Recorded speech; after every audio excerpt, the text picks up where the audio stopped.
안녕하세요. 이제야 비로소 안정을 찾다 이비한 한의원의 민예은 원장입니다.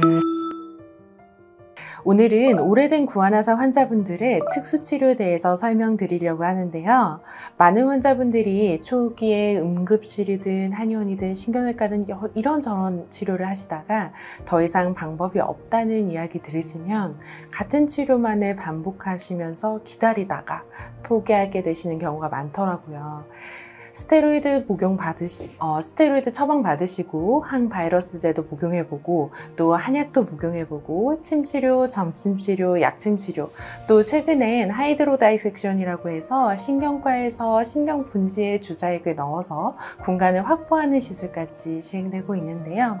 제가 앞서 말씀드린 이 치료를 전부 받아본 적이 있다면 오늘의 치료 주목해주세요. 오늘은 구안화사에 쓰이는 도침 치료에 대해서 알아보도록 하겠습니다. 우리가 생각하는 침은 끝이 바늘처럼 뾰족하게 생겼습니다. 이런 침은 피부를 안 아프게 뚫고 들어가기에는 좋지만 안에 있는 유착된 근육이나 연조직을 풀어내기에는 효과가 적을 수밖에 없는데요. 이렇게 유착이 심한 만성질환의 경우 침 끝이 칼날처럼 생긴 도침으로 유착을 풀어주는 게 효과적입니다. 침 끝이 마치 수술에 쓰이는 메스처럼 생겼다고 해서 듣기에는 조금 무서울 수도 있지만 실제 침 굵기는 일반 침과는 크게 차이가 나진 않습니다. 자극이 더 있긴 하지만 통증은 아주 심하지는 아니니까요. 걱정하지 않으셔도 됩니다.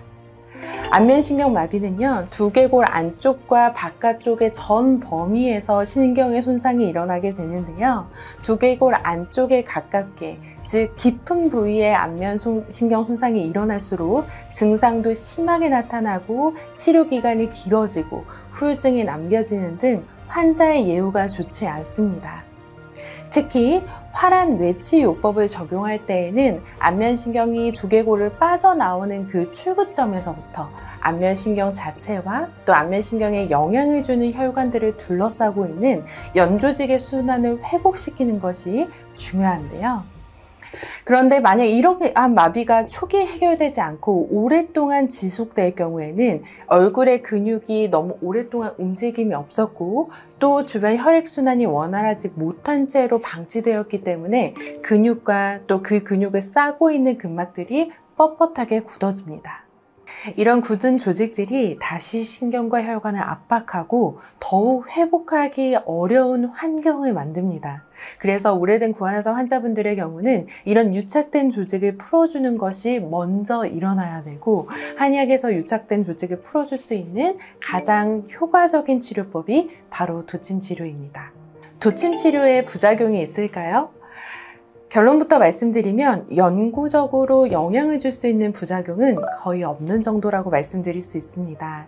물론 침습적인 치료이기 때문에 기본적인 통증이나 부분적인 출혈 정도는 일반적인 침치료보다는 범위가 큰데요. 하루 이틀 정도 부종이 가거나 뻣뻣한 느낌이 있을 수는 있습니다. 그러나 흉터가 남는다든지 염증이 생긴다든지 하는 걱정하시는 일은 일어나지 않아요. 단지 도침 시술이 들어간 부위는 마치 매전을 받았던 것처럼 하루 정도 물이 닿지 않고 손으로 건드리지 않는 것이 좋습니다. 네, 세수하기 전에 손을 먼저 반드시 씻고 하시는 걸 추천드리고 기초 화장품 정도는 모두 바르셔도 됩니다. 아무리 좋은 치료 방법이더라도 의사와 환자가 소통이 잘 되는 것이 정말 중요합니다. 이비아는 구안화사 치료의 긴 여정에서 환자가 더 이상 헤매지 않도록 단계별로 적절한 가이드를 드리려고 노력하고 있으니까요. 전문가의 올바른 치료법으로 이제야 비로소 안정을 찾길 바라겠습니다. 감사합니다.